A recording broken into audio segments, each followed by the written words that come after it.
The coffee had gone cold in my hand. I didn't notice at first. I was standing at my kitchen window, watching the morning light move across the lake the way it always does in June.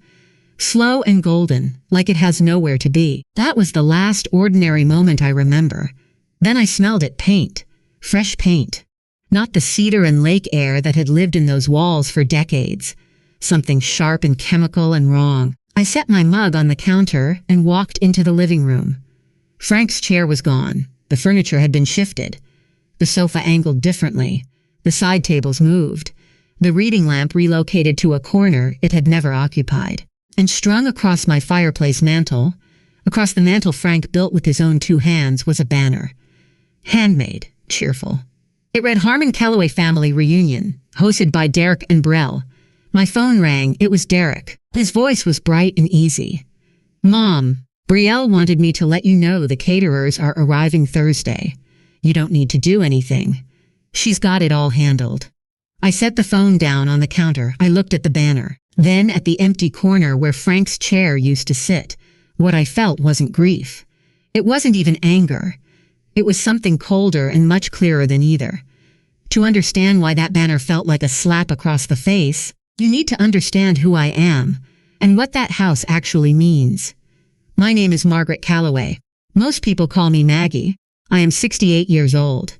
I spent 31 years as an elementary school principal. I was married to Frank Calloway for 44 years, and 4 years ago I stood in a hospital corridor at 7:15 in the morning, and a doctor told me Frank's heart had stopped, suddenly, completely. At 71 years old, I am not a dramatic woman. I never have been. I don't raise my voice. I don't make scenes. I was not built for confrontation. What I was built for was consistency, showing up, doing the quiet, unglamorous work that keeps a family standing. I believed one thing above everything else. I believed it the way some people believe in Scripture. Family doesn't take from family. Family shows up for family.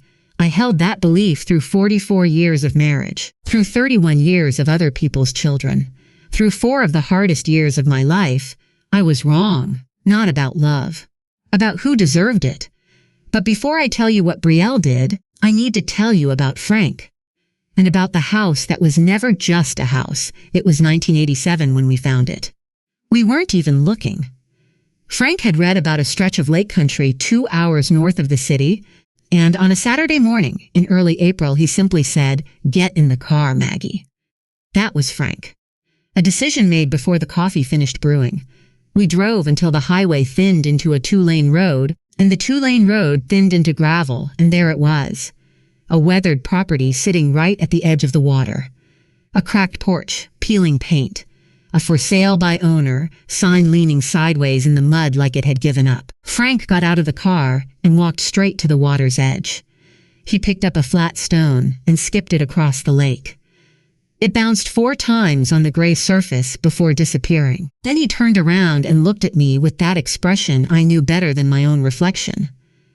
"Maggie," he said, "this is where our family gets its roots. We couldn't afford it. Not even close. We were 27 and 29 years old with a mortgage, a toddler, and 2 car payments between us.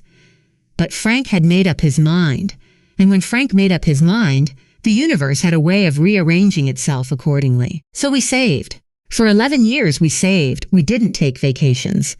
We drove our cars until the engines protested. We brought our lunches to work in paper bags every single day. Frank picked up weekend work when he could find it. I tutored students after school for $12 an hour. Every spare dollar went into an account we called, only half jokingly, the Lake Fund.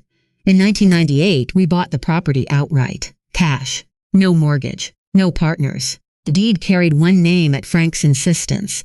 Mine. Over the next 10 years, Frank built the wraparound porch himself. Every summer weekend, he was out there with his tools and his radio and his thermos of coffee. Board by board. Season by season. I remember the summer Derek turned 16. Frank had him out there sanding the railing on a July afternoon, both of them sunburned to the color of brick. Derek complained the whole morning. By afternoon, they were laughing about something I couldn't hear from the kitchen, and I stood at the screen door watching them and thought that this, exactly this, was everything. When Frank died 4 years ago, the house passed to me, entirely and without question. Our will was clear. The deed was clear. I kept both documents in a fireproof lockbox on the top shelf of my bedroom closet. But keeping the house meant carrying it alone. The roof needed replacing 18 months after Frank passed. $18,000. I paid it from my pension savings without telling anyone how much it hurt.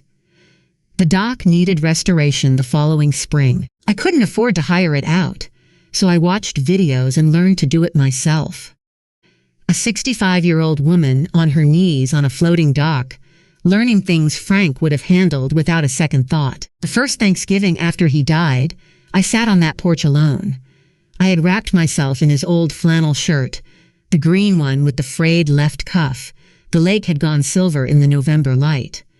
I made a decision sitting there. I would keep the house. Not because it made financial sense, because it was the last place I could still feel him in the air around me. I opened it to my family freely after that. Freely and gladly. I believed it would become the gathering place Frank always dreamed it would be. I believed it would bring everyone together. That belief was my first mistake. Not in the opening, in the trusting. And for one summer, just one, it felt exactly like Frank had promised it would. 2 summers ago, Derek and Brielle brought the children for a full week. Cora was 8. James had just turned 6. And from the moment their car pulled into the gravel drive and those 2 kids tumbled out of the back seat, the house became something it hadn't been in years. Loud, warm, alive. The whole week smelled of sunscreen and grilled corn and citronella candles burning low on the porch, railing each evening. The children ran barefoot across the wraparound porch from morning until dark, their small feet slapping the same boards Frank had sanded with his own hands. I don't think they stopped moving once. I stood at the kitchen screen door one morning and watched Cora drag a life jacket, twice her size, across the yard toward the dock. The straps were trailing in the grass. She was completely determined. I pressed my hand flat against the screen and felt something open up in my chest that I had believed was permanently closed. The dock shifted gently under my feet that afternoon when I walked out to watch them fish for the first time. James held his rod with both fists like it might escape. Cora offered instructions she had no business giving. Neither of them caught a thing, and neither of them cared. At dusk, their laughter bounced off the water and carried all the way back to the porch. After the children were in bed that Thursday night, Derek and I sat together in the dark, with the candles burning down to nothing. He was quiet for a long moment. Then he said, "Mom, Dad would have loved this week." I squeezed his hand. "He did love it," I said. "He just loved it a little early." Even Brielle was easy that week. She dried dishes without being asked. She laughed at my old stories. Genuinely laughed, not politely. One night I passed the small bedroom and saw her tucking James in under the quilt my mother had made, smoothing it carefully over his shoulders. I allowed myself to believe we had found our way to something real. Looking back, I wish I could have frozen every second of that week in amber and kept it on a shelf, because that was the last time I recognized my family, and the last time Brielle let me be in charge of my own home. The changes started small. They always do. And I told myself, the way we always tell ourselves, that I was overreacting. The first sign came in September. Brielle called on a Tuesday afternoon, which was unusual. She wasn't a phone caller. Our relationship lived mostly in the margins. Holiday tables, brief visits, the occasional text about the children. So when her name appeared on my screen, I felt a small flicker of something I couldn't name. She was warm, chatty. She asked about my garden and whether I'd had a good summer. Then, after a few minutes, she mentioned almost as an afterthought that she had been doing some research on lake house interiors. She thought the living room might feel more welcoming with an updated color palette, something lighter, more modern. "Just a thought," she said, and laughed the way people laugh when they want you to believe something doesn't matter to them. It prickled. Somewhere just below my sternum, something small and alert woke up, thanked her for the idea, and changed the subject. Afterward, I sat with that prickle for a moment, and then set it down. Brielle didn't own the house. She had opinions, the way young people have opinions, and there was nothing wrong with that. Frank had always said enthusiasm was a gift. I chose to see it that way. I was wrong to choose that. The following spring, Derek and Brielle came for Easter weekend. On Saturday morning, I drove into town for groceries. I was gone in less than 2 hours. When I came back, Brielle was standing in the living room with a shopping bag from a home decor store, smoothing the edge of a new curtain panel over the window Frank had installed with his own hands. Beige linen, light and breezy and completely unfamiliar. The burgundy panels that had hung in that room for 20 years were folded in a pile on the sofa. She turned around when she heard me and spread her arms wide. "Don't they just open up the whole room?" I brought them as a surprise. I stood in the doorway holding a brown paper bag of groceries and felt the air go slightly thin. I told her, carefully and quietly, that I had loved the old curtains. She waved her hand. "Oh, Maggie, they were so dated. Trust me, this is so much better." I looked at Derek. He gave me a small apologetic shrug and said nothing, not one word. I carried the groceries to the kitchen and began unpacking eggs, one at a time. Slowly, I told myself curtains were just curtains. They weren't, Frank. They were fabric on a rod, and I was a grown woman who did not need to make a scene over window dressings. I left the beige curtains where they were. By midsummer, my neighbor Gloria stopped me in my driveway one morning with the particular expression people wear when they're delivering news they find slightly awkward. She had seen some of my family at the farmer's market in town. She had chatted briefly with Brielle. "She was lovely," Gloria said carefully. "She was telling everyone about she kept calling it their lake house." That evening I called Derek. I chose every word. I told him, as gently as I knew how, that I would appreciate it if Brielle referred to the property as my home, because it was my home. Legally. Completely. Without ambiguity, Derek sighed. It was the same sigh he had used at 15 when I asked him to take out the garbage. "Mom, she doesn't mean anything by it. Can you not make this into something?" The call ended shortly after. I sat in Frank's chair, still in its proper corner at that point, and looked at the lake through the window until the light faded. I did not cry. I told myself Derek was right. I was making it into something that wasn't there. Families share. That's what families do. I believed that for exactly 3 more weeks.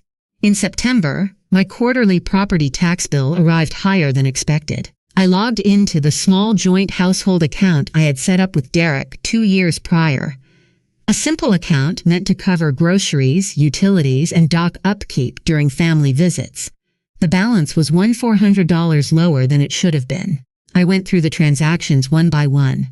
A decorative fire pit, ordered online, outdoor furniture cushions monogrammed, 2 doormats, a charge of $200 to a party supply website. I had not discussed any of these purchases. I had not chosen any of them. I had not been asked about a single one. I called Derek and read him the charges. There was a pause on his end. Then he said Brielle had just been sprucing things up and he was sure she'd meant to mention it. Before I could respond, Brielle's voice came through. She had apparently been in the room the entire time. "Maggie, I'm investing in the property," she said. Bright, unbothered. "You should be thanking me." I closed my eyes. I replaced the money from my own pension the following week, and I told myself I should have been clearer about the account. From the beginning. Even then. Even after all of that. I found a way to make it my fault. October brought the dinner Derek and Brielle hosted at their city home. Several of their friends were there. People I didn't know. Faces attached to names I'd never heard. I sat near the end of the table and listened more than I spoke. The conversation turned to summer plans. A woman named Tara, someone Brielle seemed particularly close to, looked at me with a bright smile. "Oh, you're the mom with the lake house. Brielle has told us so much about it. She said you've basically given it to them to use whenever." I set my fork down on the edge of my plate. "Actually," I said clearly and without rushing, "it's my home. I'm always happy for my family to visit. But I haven't given it to anyone." The table went quiet for just a moment. Brielle laughed, her effortless, social, room-filling laugh. "Oh, Mom, don't be so formal. We're all family here." Then she turned back to Tara and kept talking. She described a large gathering she was planning for the following summer. A catered event, yard games, a photographer. She named the date. She described the layout. She talked about it the way you talk about a venue you've already paid a deposit on. My home, my lake, my dock. She spoke about all of it as though I were not sitting 6 feet away. I ate the rest of my dinner. I thanked Derek and Brielle for the evening. I drove myself home in the dark and walked into my living room and stood there under those beige curtains in the quiet. That night, I did not rationalize. What I had been calling enthusiasm was not enthusiasm. What I had been calling thoughtlessness was not thoughtlessness. This was not a misunderstanding that more communication would solve. This was a pattern. Deliberate, progressive, and patient. And I had been handing her the tools to build it. One rationalization at a time. I told myself the dinner was the worst of it. I was wrong. Because 2 weeks later, I came home from my Thursday morning book club and found something that made every curtain, every charge, every casual claim feel like a rehearsal for this. There were 3 vehicles in my driveway that I didn't recognize. I sat in my car for a moment and looked at them. A silver SUV, a white sedan, a small blue hatchback. Parked across my gravel drive the way people park when they believe they belong somewhere, the front door was unlocked. The spare key, the one I had given Derek for emergencies. I walked inside. Brielle was standing in the middle of my living room with a clipboard in one hand and a tape measure stretched across the floor with the other. 2 women I had never seen stood near the fireplace, writing on their own clipboards. One of them was photographing the room with her phone. The other was sketching something on a printed floor plan. They were measuring Frank's floor. Brielle looked up when she heard me. She didn't flinch. She didn't hesitate. She smiled the way she smiled at Tara's dinner table, wide and easy and completely unbothered. "Maggie, perfect timing. Come tell them about the septic capacity." I did not speak. I looked at the tape measure lying across the floor. I looked at the strangers with their clipboards.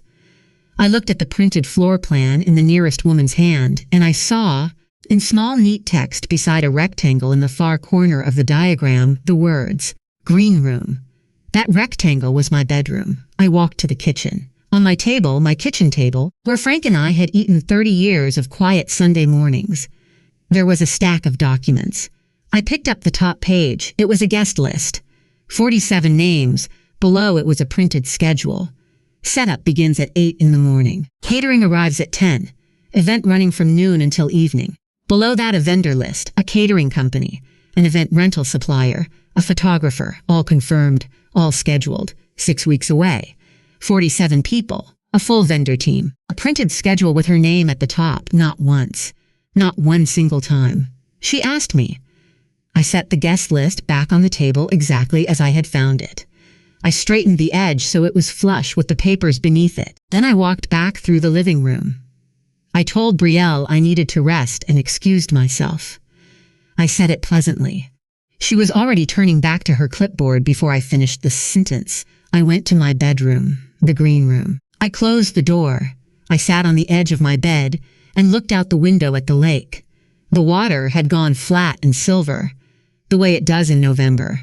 The way it had looked that first Thanksgiving without Frank. The dock sat still at the water's edge, quiet.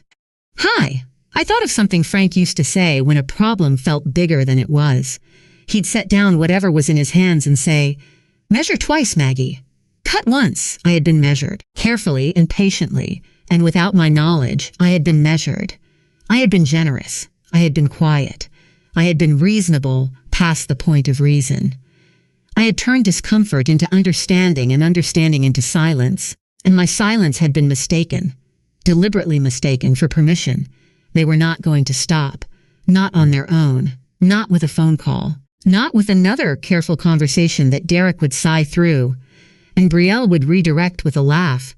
They would take every inch, and then come back for the ones I hadn't offered. Not unless I made them stop. And sitting on the edge of my bed, looking out at Frank's lake in the flat November light, I knew exactly how to do it. That evening, I made myself a cup of tea, sat at the kitchen table, and pulled out the fireproof lockbox I hadn't opened in over a year. The lockbox was exactly where I had left it, top shelf of the bedroom closet, behind Frank's old canvas hat. I carried it to the kitchen table and opened it with the combination I have never once written down. I spread everything out in front of me. The original deed to the property. My name, only my name. The joint will Frank and I had signed, superseded now by the sole ownership that passed to me the morning he died. The homeowner's insurance policy. The bank statements for the shared household account going back 18 months. I read each document slowly. Then I photographed every page with my phone, front and back, every signature, every date. When I finished, I opened my laptop. Gloria had mentioned a property attorney twice over the past year, a woman named Patricia Voss with an office in town. I had nodded both times and filed the name away the way you file away information you hope you'll never need. I need it now. I wrote a brief, factual email. I described the situation in 3 short paragraphs. I asked for the earliest available appointment. I pressed send. Her office replied within the hour. Friday morning at 9. I called my bank next. I removed Derek's access from the shared household account. Calmly, permanently, the representative confirmed the change, and I thanked her and ended the call. Then I got up, went to the garage, and brought Frank's chair back inside.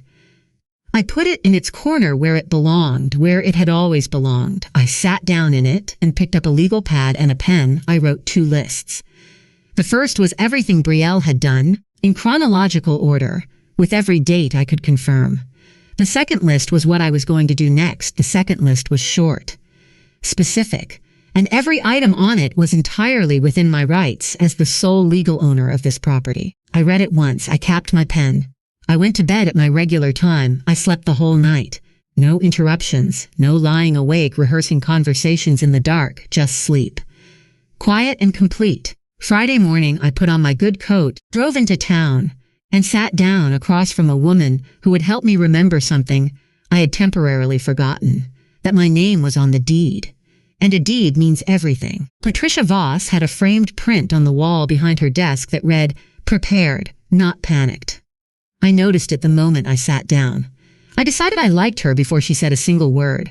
She was 55, direct and warm in the way that competent people are warm, not performatively but genuinely. She shook my hand, offered me water, and then sat down and waited for me to begin. I laid everything on her desk, the deed, the will, the insurance policy, the bank statements with the unauthorized charges circled in pen, my handwritten timeline, dated and specific, going all the way back to that September phone call about color palettes. Patricia read everything without interrupting me once. When I finished, she asked 4 questions. Precise, practical questions about dates and access, and whether any verbal agreements had ever been made regarding the property. I answered each one clearly. Then she folded her hands on the desk and looked at me. "Mrs. Calloway, you own this property outright. No one has any legal claim to use it, alter it, or host events there without your explicit written consent." She paused for just a moment. "What would you like to do?" I told her. She nodded once, reached for her legal pad and began writing. The plan was simple. A formal revocation of the spare key, delivered by certified letter. Legal notices to every vendor Brielle had contracted, the caterer, the rental company, the photographer, informing them that the property owner had granted no event authorization and that access would not be permitted. And a formal notification to Derek and Brielle establishing that all future visits required written advance notice of no less than 2 weeks, clean, surgical, entirely within my rights. Everything was drafted within the week. 9 days after Brielle's floor plans had covered my kitchen table, I drove to the post office on a Monday morning. I sent 3 certified letters, one to the catering company, one to the event rental supplier, one to the photographer. Each letter was brief and professional, printed on Patricia Voss's firm letterhead. Each stated plainly that the property was privately owned, that no event authorization existed, and that any vendor proceeding with contracted services would be doing so without legal permission to access the premises. That same afternoon, a locksmith rekeyed all 3 exterior doors. Derek received his certified letter that day as well. It informed him that the spare key was no longer valid and that future visits required written advance notice. No exceptions. I did not call. I did not send a single text. I drove home, made myself a grilled cheese sandwich, and ate it on the porch in the November cold, watching the lake. It was one of the better meals I can remember. Wednesday morning, the catering company called Brielle. I know what happened next because Derek told me later, in a voice I had never heard from him before, quiet and slightly unsteady. Brielle went silent when the caterer explained the cancellation. Completely silent. Then she hung up. She called the rental company. Same conversation. She called the photographer. Same answer. Then she drove to the lake house. Her key didn't work. She rang the doorbell. I was in the living room with my book club selection open on my lap. I set it face down on the cushion beside me. I waited a full, unhurried minute. Then I went to the door and opened it. Brielle was standing on Frank's porch with her face flushed and something unfamiliar moving behind her eyes. She had come prepared for a version of me she recognized.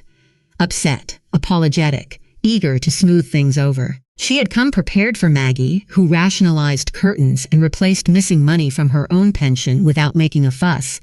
That Maggie had retired. "Hello, Brielle," I said pleasantly. "You should have received a letter. Would you like to come in for tea?" She stared at me for a long moment. Then she came inside. Derek called 4 times between Wednesday afternoon and Thursday morning. I let the first 2 go. I answered the third. He was not angry. He was frightened. In 30 years of knowing my son, I have learned that frightened and angry sound almost identical in his voice, but they are not. Anger has edges. Fear has weight. What I heard that morning had weight. "Mom, what are you doing?" Brielle worked for months on this. People have already made travel arrangements. You can't just cancel something without talking to us first. I let him finish. Every word. Then I spoke in the same calm, even tone I had used for 31 years. When a child sat across from my desk and tried to negotiate their way out of a consequence they had genuinely earned. Derek. When did Brielle speak to me before booking a caterer at my home? When did she speak to me before printing floor plans and measuring my floors? When did she ask me before labeling my bedroom on a document as a green room for her event? Silence.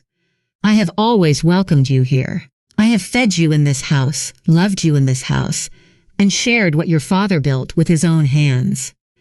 I did not consent to a 47-person catered event. I did not consent to strangers walking through my home with clipboards and tape measures, and I do not need your permission to protect what is mine. Derek said very quietly that he was sorry. He sounded like he meant it. I told him I would see him Sunday. Then I ended the call. Brielle sent 6 text messages over the following 2 days. I read every one of them carefully. I responded to none of them. Sunday afternoon, Derek's car pulled into the gravel drive alone. He sat across from me at the kitchen table, the same table where her vendor lists had been stacked 6 days before. And he looked older than I had seen him look in years. He started to speak twice, stopped twice. The third time he found it. "I didn't know how bad it had gotten, Mom. I should have been paying more attention."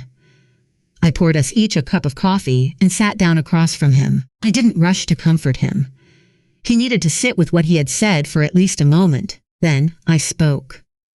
"Your father and I did not build this place so it could become someone's social project. He sanded every board on that porch himself. I replaced the roof alone on a principal's pension. This house is the last thing I have that is entirely mine. I needed you to understand that. Even if the lesson was harder than I would have chosen for either of us." Derek wrapped both hands around his mug. He nodded slowly. He told me Brielle had agreed to write a formal apology. I thanked him for telling me. I made no promises about what it would or wouldn't mean going forward. We sat together after that without talking.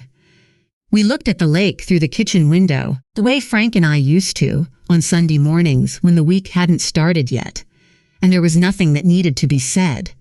Before he left, Derek stood on the porch and looked out at the water. "Dad would have done exactly what you did." "Mom!" I looked at the lake, at the dock, at the flat, still November water that had held every version of my life. "I know," I said. That's where I learned it. It was the first time in months that I felt my son clearly, the real one, the one Frank had raised. 6 months later, I want to tell you where I am now and what I finally understand. 6 months later, the lake is green, not the flat silver of November, not the gray of early spring, a deep, living green that moves in the morning light like something breathing. I sit on Frank's porch with my coffee every morning, and I watch it and I think about nothing in particular.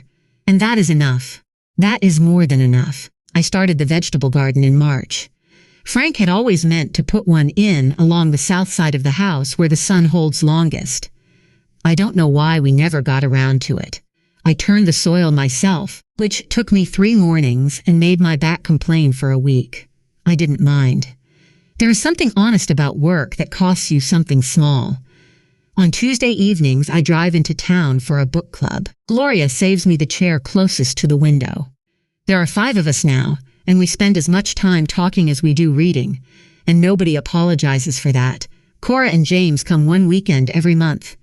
Just the 3 of us. We fish off the dock and we lose badly, the same as always. We make pancakes on Saturday morning and leave the dishes until we feel like it. Those weekends are the best days I have. I don't say that lightly. Darek calls every Sunday. We are finding our way back to each other, slowly and without rushing it. Some things take the time they take. Brielle has not visited. I have not pressed the matter. One afternoon last week, Cora sat beside me on the dock with her feet hanging over the edge, watching the water. She was quiet for a while. Then she said, "Grandma, why does your house feel different from everybody else's house?" I thought about it honestly before I answered. "Because nobody else decided what it should be," I said. She nodded like that was the most reasonable thing she'd ever heard. 9 years old, and she understood it completely. That evening, I sat in Frank's chair as the light went gold over the water. Late April light is something particular. It doesn't burn. It just settles. I spoke to the room the way I sometimes do when the house is quiet enough. "You told me this was where our family would get its roots," I said. "You were right. I just had to be the one to protect them. And here is what I know now, on the other side of all of it. Loving your family should never require surrendering yourself to them. A home is not just walls and a roof. It is the place where you decide who you are. And that decision belongs to no one else. Generosity without boundaries is simply an open door to people who have mistaken your kindness for vacancy. The greatest thing I can leave my grandchildren isn't this property. It's the memory of a woman who knew her own worth and acted accordingly. I didn't reclaim my house that November. I reclaimed myself. The house was just the proof.